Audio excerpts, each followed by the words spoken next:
I'd like to talk about your project, Modern Mining. Okay.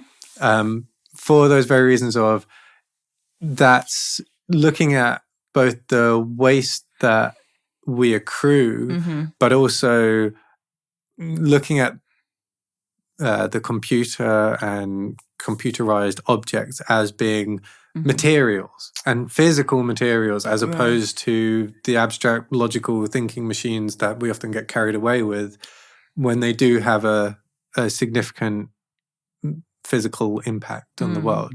So could you begin by explaining, what brought you into this line of investigation and research? So I suppose that I see the Iron Age and smelting my own iron as really the roots of that.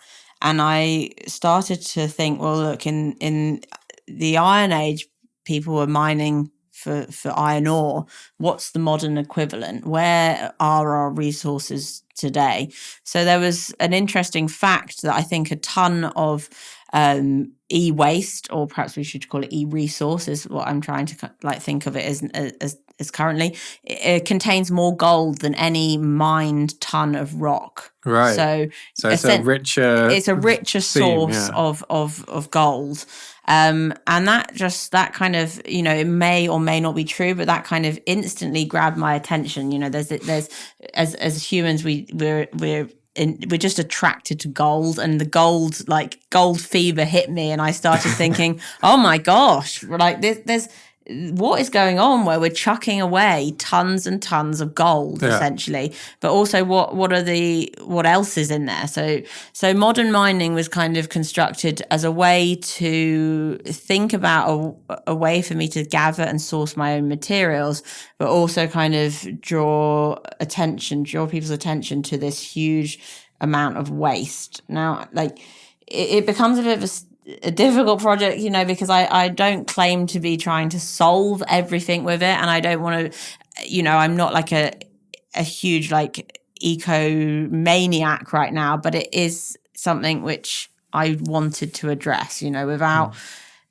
it's just, I don't know why I find it sometimes like a sticky situation, doing work about ecological problems, or I think someone once said it to me that the job of an artist isn't necessarily to be the perfect example of what you're looking at, but it's to look at those things.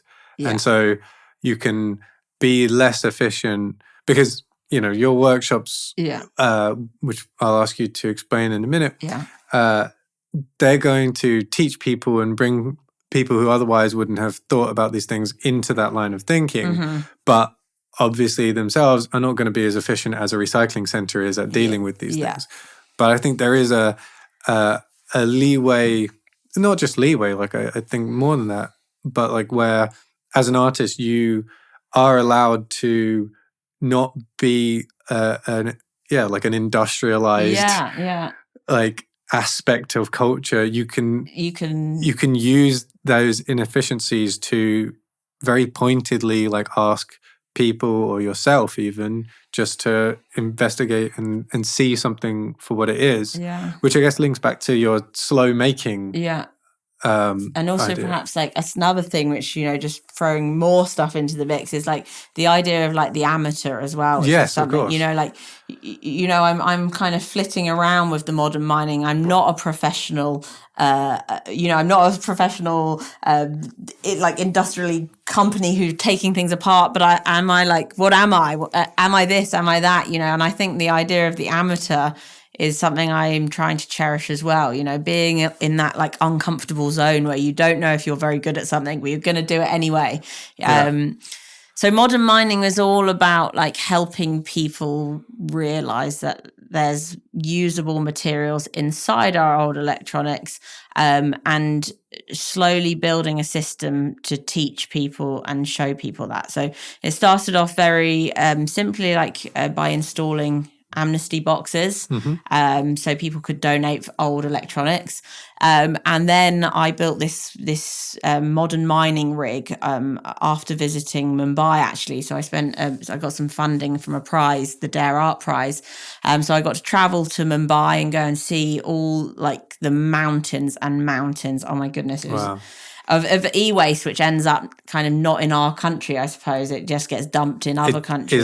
Is that waste that's been shipped in from all over the world? Is it? From what I understand, is that we're not allowed to sell or have sell broken e-waste to other countries. Right. However, from what I gathered from speaking to people there, it kind of goes to Dubai. All our broken stuff goes to Dubai, where it kind of gets relabeled and ends up in India. Whereas it should all be processed and dealt with in our own country. There's some kind of dodgy relabeling which goes on, and it turns up there.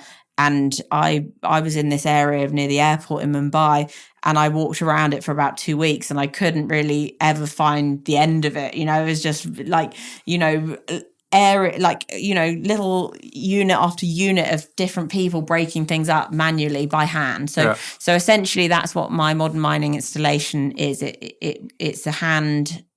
You break things up by hand, and that's important to me too, because the idea of being detached from tooling, or even, lots of people don't really feel comfortable holding a hammer, for example. Like one woman came up to me when I was running the workshop with the hammer, and she held the hammer out in front of her, and she was like, "Is this dangerous?" And I was just like, the hammer isn't dangerous. Don't worry. You might be dangerous. So that like connection of people with tools, understanding what materials are inside, empowering people with knowledge. It was quite a lovely project, actually. So we were breaking things up, and I was particularly interested in copper, which I think again has lots of interesting. It's an interesting healing metal. Some people wear it for arthritis. It's quite a beautiful color. There's lots of appealing qualities to copper. Also, you can melt it yourself. So that led on to also building my own foundry, which I've just finished.